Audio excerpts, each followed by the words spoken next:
Everyone knows the story. Blockbuster was offered the chance to buy Netflix for $50 million in 2000, laughed them out of the room, and then got destroyed by the very company they rejected. It's one of the most famous business blunders in history. But here's the thing, that's not actually what killed Blockbuster. The real story is far more shocking, involving billionaire corporate raiders, internal sabotage, and a CEO who actually had a plan to crush Netflix. And it almost worked. Let me explain. In the year 2000, when Netflix co-founders Reed Hastings and Mark Randolph flew to Dallas to pitch Blockbuster on a $50 million acquisition, Blockbuster seemed untouchable. They had 9,000 stores worldwide, 84,000 employees, and revenues around $5 billion. Netflix, they were a struggling DVD by mail service, losing money every month with just 300,000 subscribers. Mark Randolph described walking into that meeting and feeling completely outmatched. When they pitched the $50 million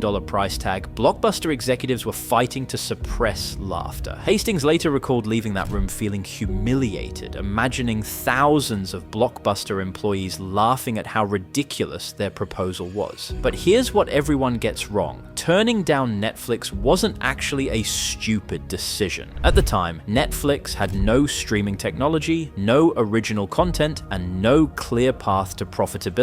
They were just mailing DVDs, something Blockbuster could easily replicate themselves, and they did. In 2004, Blockbuster launched Blockbuster Online, and it was actually working. By 2007, they had a hybrid model where you could rent online and return in stores, which Netflix couldn't match. They were pulling subscribers away from Netflix so aggressively that Netflix had to lower their prices just to compete. Blockbuster even sued them for patent infringement. John Antioco, Blockbuster's CEO, had a vision: eliminate the hated late fees, build the online business, and transition the company into the digital future before it was too late. And then Carl Icahn showed up. In 2004, Icahn, one of Wall Street's most feared corporate raiders, started buying up Blockbuster shares. He'd made billions through hostile takeovers and wasn't shy about it. The man was literally the inspiration for Gordon Gekko's "Greed is Good" speech in the movie Wall Street. And Icahn had a different plan for Blockbuster entirely.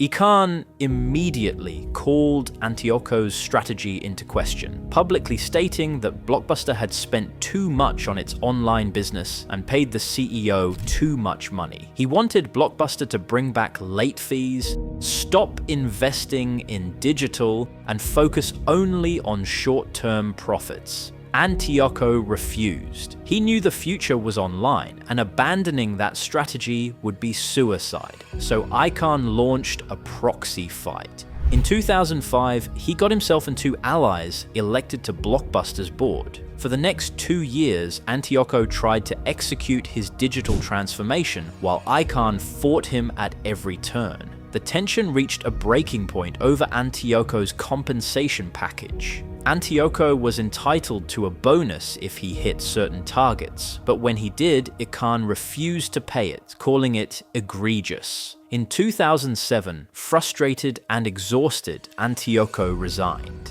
He later said, "I firmly believe that if our online strategy had not been essentially abandoned, Blockbuster Online would have 10 million subscribers today." And here's the kicker. After leaving, Antioco sold his Blockbuster shares and invested heavily in Netflix instead, because he could see exactly where things were headed. Icahn then installed Jim Keyes as the new CEO. Keyes came from 7-Eleven, where he'd done an incredible job turning around convenience stores. But Keyes had a vision that was, let's just say, wildly optimistic. His plan?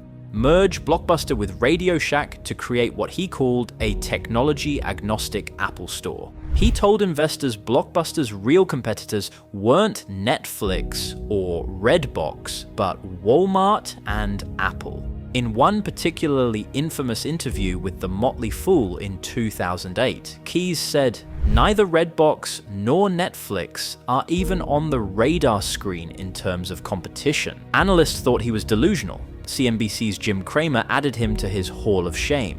But Keyes insists the real story is more complicated.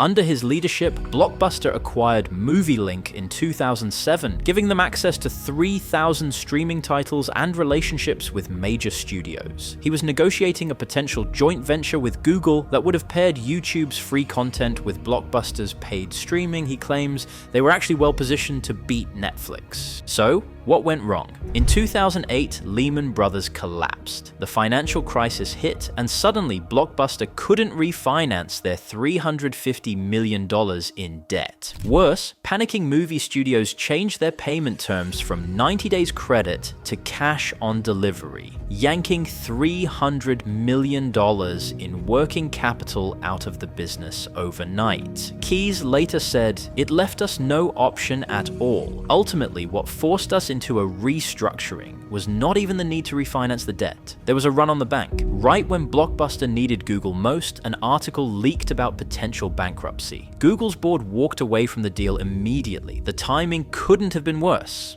Blockbuster filed for Chapter 11 bankruptcy in September 2010. Khan, who'd once owned 17 million shares and fought so hard to control the company, later wrote in Harvard Business Review that Blockbuster failed because of too much debt and changes in the industry. He called it the worst investment he ever made. But there's a darker subplot here.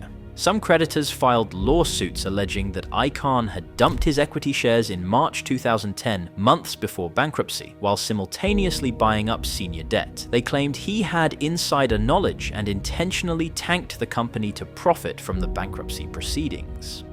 The accusations suggested Khan knew exactly what he was doing when he derailed Antiocho's digital strategy years earlier.